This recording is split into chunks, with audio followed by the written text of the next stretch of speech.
Сәлеметсіздер ме, құрметті алтын сынып білім алушылары. Бұл видеода біз сіздермен математика пәнінен 2-ші тоқсандағы бірінші жиынтық бағалауымыздың тапсырмаларына шолу жасайтын боламыз. Есеп саны жалпы 4, жоғары балл 15 балл жинай аламыз. Бірінші нұсқаны қарастырайық. Ең алғашқы есептің шарты есеп теңіз депті. Бұл жерде амалдардың орындалу ретін қойып алайық. Алдымен жақшаларды орындаймыз. Бірінші, екінші амал. Одан кейін көбейту бөлу ретімен орындалу керек. Бөлуді орындаймыз үшінші болып.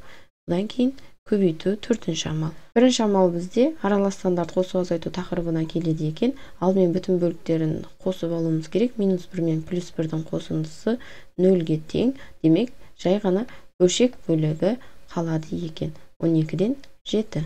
Екінші амал бізде жай бөлшектерді азайту, оларға ортақ бөлім таңдамай тұрып, біз қосуды немесе азайтуды орындай алмаймыз. Бұл жерде екеуі де құрама сан болып тұр. 6-ны еселейміз, 12 4-ке бөлінеді. Демек, ортақ бөлім ретінде 12 санын таңдаймыз. 12-ні 6-ға бөлетін болсақ 2-ге тең, 12-ні 4-ке бөлсек 3. Толықтауыш көбейткіштері жоғарыға жазылды. Ал енді алымдары біріншісінікі 9, азайтылған екіншісінікі 2.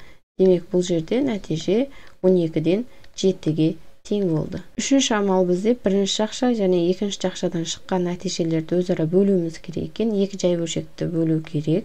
Оның ережесін еске түсірейік. Бірінші бөлшегіміз өзгеріссіз жазылып, бөлу таңбасы көбейтуге айналады және екінші бөлшектің алым бөлімі өзара орын ауысады. Енді бұл жерде байқайтын болсаңыздар, қысқарып кетеді барлығы, нәтиже 1-ге тең болады. Соңғы амал бізде осыған дейінгі шыққан нәтижені 3,4-тен 1-ге көбейтуіміз керек. 1-ді кез келген санға көбейтетін болсақ, сол санның өзі шығады екен. Жалпы бұл есептің 4 амалында орындап біттік. Бірінші есеп аяқталды. Екінші есептің шарты өрнектің мәнін табыңыз дейді. Бұл жерде қараңыздар, шексіз периодты ондық бөлшектер берілген. Оларды алдымен жай бөлшекке айналдырып алайық. Бұл екеуі де аралас шексіз периодты ондық бөлшек.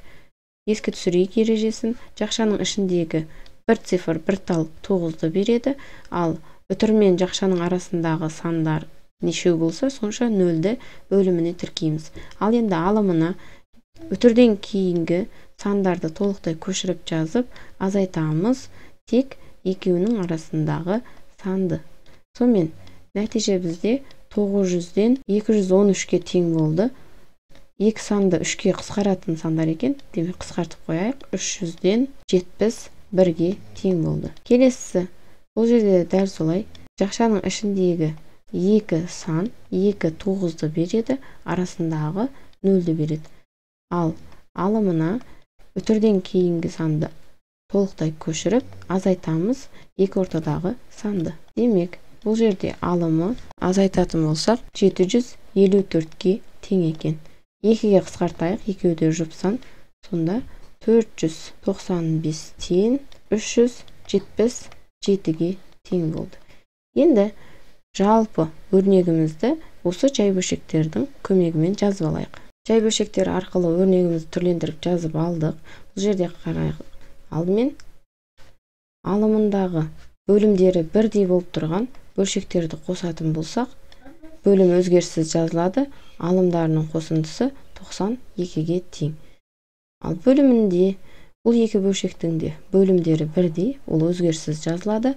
Алымдарын қосатын болсақ, ол да 495-ге тең болады екен. Жалпы бөлшектің бөлімі өзара тең сандардың қатынасы, ол 1-ге тең. Демек, тек алымындағы бөлшек қалады екен. Бұл қысқаратын бөлшек болып тұр. Қысқартайық. 4-ке қысқартатын болсақ, алымы 23-ге тең, ал бөлімі 75-ге тең болды. Ең соңғы жауап осы екен. Екінші есебіміз де аяқталды. Үшінші есеп тиімді тәсілмен есептеңіз дейді. А және Б есептерінен тұрады екен. Біріншісі қараңыз. Бұл жерде жақшаның ішінде тұрған сан ортақ көбейткіш болады. Яғни -2 ортақ көбейткіш болып тұр. Оны біз жақша сыртына шығарып жаза аламыз. Көбейтілген жақшаның ішінде 1, 2, 3, 4, 5, 6 сандарының қосындысы екен. Жақшадағы сандардың қосындысы өзара 21-ге тең, -2 мен көбейтіндісі бізге 42-ні береді. Таңбасын ұмытпаңыздар. Минус біріншісін аяқтадық. Екіншісі b есебі. Бұл жерде біз беріліп тұрған ондық бөлшектерді жай бөлшекке ауыстырайық. 0,125 дегеніміз ол 4-тен 1 деген жай бөлшекті береді. Көбейтілген 3-тен 2, көбейтілген минус 4, көбейтілген минус 3-тің 2-ге қатынасы 1,5-ке тең. Енді қысқартуды орындайық. Бұл жерде қысқарады. Минус 4 пен 4, 2 мен 2, 3 пен 3. Енді жай ғана бір саны қалды. Таңбасына қарайтын болсақ, 3 рет минус көбейтіліп тұр, демек минус болады. Жауап минус 1-ге тең болды. Төртінші есеп. Мәтінді есеп екен, алдымен түсініп оқып алайық. Алияның ойлаған санын минус 6-ға көбейтіп, көбейтіндіге 2,175 санын қосқанда, қосынды минус 5,125-ге тең болды.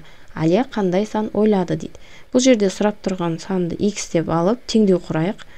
Ойлаған санын минус 6-ға көбейтіп, көбейтіндіге 2,175-ті қосқан кезінде мәні минус 5,125-ге тең болған екен. Осы теңдеуді шығарайық. X көбейтілген минус 6 тең болады.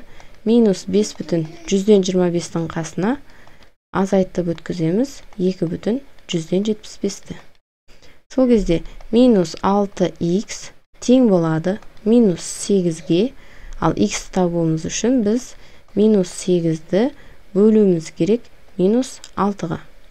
Сонымен жауапты мына жаққа жазайын. X тең болады 2 теріс таңба жойылады өзара, сонда қалады 4-тің 3-ке қатынасы. Оны аралас сан түрінде жазып қоятын болсақ, жауап 1,3-тен 1-ге тең екен. Осымен бұл есебімізді де аяқтадық. Құрметті білім алушылар, біз берілген 4 тапсырманы толықтай шығарылуымен қарастырып біттік. Сіздерге түсінікті болды деп ойлаймын. Әлі де сұрақтарыңыз бар болса, комментарийге қалдырыңыздар. Ал барлығы түсінікті болған болса, сіздерге ұнаған болса, каналға тіркеліп, видеоға лайк басып, достарыңызбен бөлісіп қоюды ұмытпаңыздар.